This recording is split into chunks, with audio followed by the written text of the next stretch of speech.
Hey friends, welcome back to my channel. সেদিন ছিল 3rd June আর সকালটা শুরুই হয়েছিল কিছুটা এইভাবে, কারণ 3rd জুন হচ্ছে আমার বার্থডে। আর মামামের তো সামার ভ্যাকেশন স্টার্ট হয়েই গেছে, কিন্তু মামামকে যেহেতু সামার ক্যাম্পে দিয়েছি তো সেখান থেকেই মামামকে আনতে যাচ্ছি। আর এই উইকটাও রোদ্দুর প্রচুর ছিল, গরম তো সেরকমই ছিল। আর রোজ সামার ক্যাম্প থেকে আসার সময় এই ফ্লাওয়ারটা মামামের দরকার, তাই তুলে নিয়েছিলাম। তা ফিরে এসে এই ভিডিওটা দেখে কারা আমার সঙ্গে রিলেট করতে পারছো বলো? সব মায়েরই একই অবস্থা। ওকে খাওয়ানোর পর মা এখানে আমাকে একটু আশীর্বাদ করে নিয়েছিল, আর ঠিক এইভাবে আমাকে রাজকীয়ভাবে খেতে দেওয়া হয়েছিল। যাই হোক, যতই বার্থডে হোক আর যাই হোক, এখানে আমি দাঁড়িয়ে খাবার খাচ্ছিলাম, কারণ মামাম এত বিরক্ত করছিল।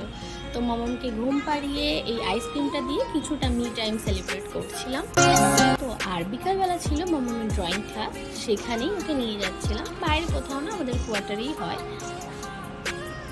এখানে ওর পাকামিটা দেখো, একা একা গেট খোলার তাড়াহুড়ো। ফিরে এসে রেডি হয়ে নিয়েছিলাম কেক কাটার জন্য। যে কেকটা আমাকে আমার হাজব্যান্ড গিফট করেছে, এটা হচ্ছে ফার্স্ট কেক।